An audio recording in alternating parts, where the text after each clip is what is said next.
Με κάθε επισημότητα πραγματοποιήθηκαν το απόγευμα της Δευτέρας οι κληρώσεις όλων των πρωταθλημάτων της Α, Β και Γ κατηγορίας της ΕΠΣ Χαλκιδικής, αλλά και του κυπέλου που ξεκινά στις 7 και 8 Σεπτεμβρίου. Ο οικοδεσπότης της βραδιάς ήταν φυσικά ο πρόεδρος της Ένωσης, Αργύρης Βούλγαρης. Όπως κάθε χρονιά, έτσι και φέτος, κάναμε την σκληρώση των πρωταθλημάτων, του κυπέλου. Ήταν μια πολύ ωραία βραδιά. Ήρθαν όλα σχεδόν τα σωματεία και αυτό είναι παρήγορο. Σημαίνει ότι αρχίσαμε με όρεξη και θέλω να ελπίζω ότι θα συνεχίσουμε. Θέλω να πιστεύω ότι τη νέα χρονιά θα δούμε καλό πρωτάθλημα, να έχει ενδιαφέρον, να μην έχουμε τραυματισμούς, ο κόσμος να ευχαριστηθεί αυτό να δει, γιατί πάνω απ' όλα είναι ένα παιχνίδι και αυτό πρέπει να έχουμε στο μυαλό μας. 7-8 Σεπτεμβρίου ξεκινά και το κύπελο. Έγινε μόλις τώρα η κλήρωση. Θα έχουμε και κάποια ντέρμπι, έτσι, από ό,τι είδαμε. Θα έχει ενδιαφέρον δηλαδή οι αγώνες. Το κύπελο πάντα είναι ενδιαφέρον θεσμός, αλλά φέτος νομίζω ότι θα γίνει πιο ενδιαφέρον γιατί τα σωματεία τα οποία αγωνίζονται στη πιο μεγάλη κατηγορία, στη Γ' Εθνική, και αναφέρουμε για το Λάκκωμα και για τα Μουδανιά, θα λάβουν σε άλλο θεσμό κυπέλο στις Γ' Εθνικής.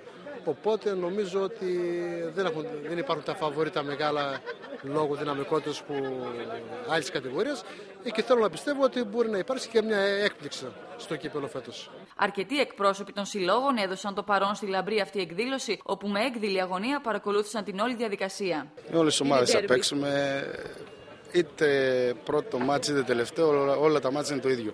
Με όλες τις ομάδες θα παίξουμε, είτε εντός είτε εκτός. Όσον αφορά το κύπελο, η διάρκεια θα δείξει. Στο κύπελο έχουμε το μάτς μέσα στην Νίκη Πολυγύρου. Πέρσι μας απέκλεισε, θα δούμε φέτος. Θα είναι σίγουρα ένα καλό μάτς. Γενικά το κύπελο έχει βγάλει δυνατά παιχνίδια. Η ομάδα της Βαρβάρας έχει ξεκινήσει προετοιμασία. Πείτε μας τι θα δούμε φέτος από τη Βαρβάρα. Θα γίνουν κάποιες νέες μεταγραφές, έχουν ήδη γίνει?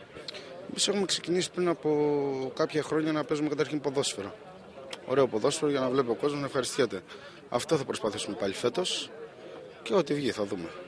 Αυτό μας ενδιαφέρει να κάνουμε μια καλή πορεία. Μας ενδιαφέρει καταρχάς να παίξουμε ελκυστικό ποιοτικό ποδόσφαιρο και να κάνουμε μια ανταγωνιστική ομάδα η οποία να καθιερωθεί στην Α κατηγορία της Χαλκιδικής. Δεν κάνουμε καμία μεταγραφή. Πήραμε μόνο 2 δικά μας παιδιά από τον Ετώ Βαρβάρα, στο Μολιανό το Βασίλη, και από το Μεταλλεία Στρατονίου τον Στοίκο το Σάβα. Αλλά ο Στανός είναι η μοναδική ομάδα, το επαναλαμβάνω αυτό, που βασίζεται αποκλειστικά στα δικά της παιδιά. Κατά τη διάρκεια της εκδήλωσης έγιναν και οι απονομές κυπέλων για τις ομάδες που διακρίθηκαν και ανέβηκαν κατηγορία την περσινή αγωνιστική χρονιά. Της πλακέτας στον πρώτο σκόρερ της Χαλκιδικής, τον Άγγελο Αρανότη.